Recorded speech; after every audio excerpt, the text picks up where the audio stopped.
Assalamualaikum warahmatullahi wabarakatuh. Saya Muhammad Irfan ingin menjelaskan materi tentang sejarah perkembangan fikih dan usul fikih serta persamaan dan perbedaannya. Puji syukur kami panjatkan kehadirat Allah SWT atas kelimpahan rahmat dan karunia-Nya yang telah diberikan kepada kita semua. Salawat serta salam tak luput kami panjatkan kepada Nabi Muhammad SAW sehingga kami dapat menyelesaikan materi ini. Pengertian fikih dan usul fikih. Pengertian fikih atau ilmu fikih sangat berkaitan dengan syariah. Karena fikih itu pada hakikatnya adalah jabaran praktis dari syariah. Fikih secara etimologi berarti pemahaman yang mendalam dan membutuhkan pengerahan potensi akal, sedangkan secara terminologi fikih merupakan bagian dari syariah Islamiyah. Fikih adalah ilmu tentang hukum-hukum syar'i yang bersifat amaliyah yang digali dan ditemukan dengan dalil-dalil yang tafsi'i. Penggunaan kata syariah dalam definisi tersebut menjelaskan bahwa fikih itu menyangkut ketentuan yang bersifat syar'i, yaitu sesuatu yang berasal dari kehendak Allah. Kedua, ada pengertian usul fikih. Kata usul yang merupakan jamak dari kata asal secara etimologi berarti sesuatu yang dasar bagi yang lainnya. Dengan demikian dapat diartikan bahwa usul fikih itu adalah ilmu yang membawa kepada usaha merumuskan hukum syariah dari dirinya yang terinci, atau dalam artian sederhana, kaidah-kaidah yang menjelaskan cara-cara mengeluarkan hukum-hukum dari dalil-dalilnya. Sebagai contoh, di dalam kitab-kitab fikih terdapat ungkapan bahwa mengerjakan sholat itu hukumnya wajib. Wajib mengerjakan sholat itulah yang disebut hukumnya syara'. Tidak pernahkah tersebut dalam Al-Quran maupun hadis bahwa sholat itu hukumnya wajib? Sejarah perkembangan fikih dan usul fikih.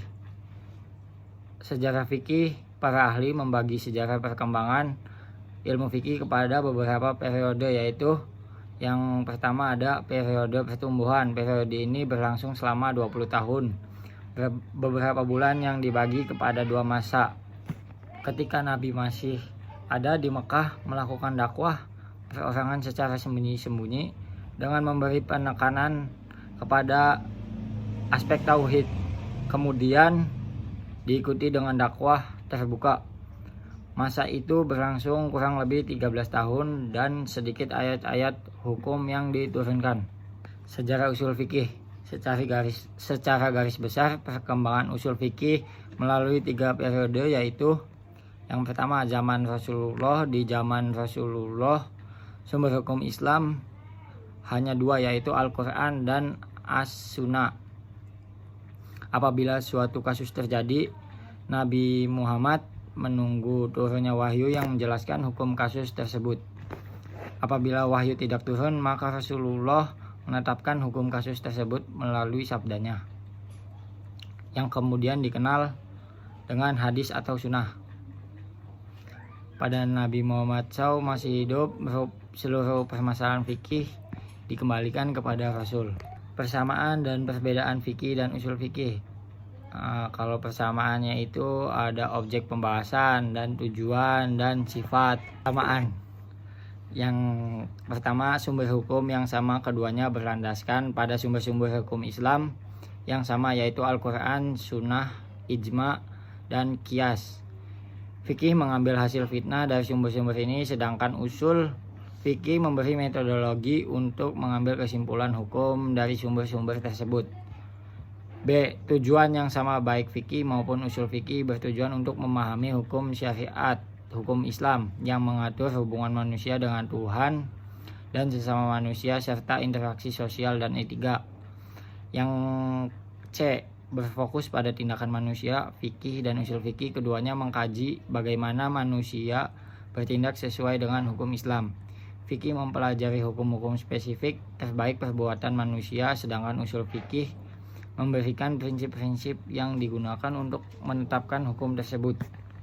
Kesimpulan, Fikih adalah sekumpulan hukum syara yang berhubungan dengan perbuatan yang diketahui melalui dalil-dalil yang terperinci dihasilkan dengan cara ijtihad. Sedangkan usul fikih adalah ilmu-ilmu kaidah dan pembahasan-pembahasannya yang merupakan cara untuk menemukan hukum-hukum syara yang amaliyah dari dalil-dalilnya yang terperinci.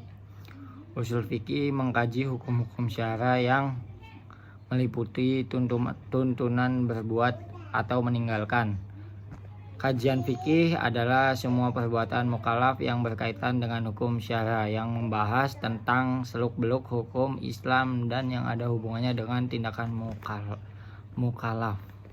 Itu saja yang bisa saya sampaikan dan saya jelaskan. Kurang lebihnya saya mohon maaf. Billahi taufiq wal hidayah. Wassalamualaikum warahmatullahi wabarakatuh.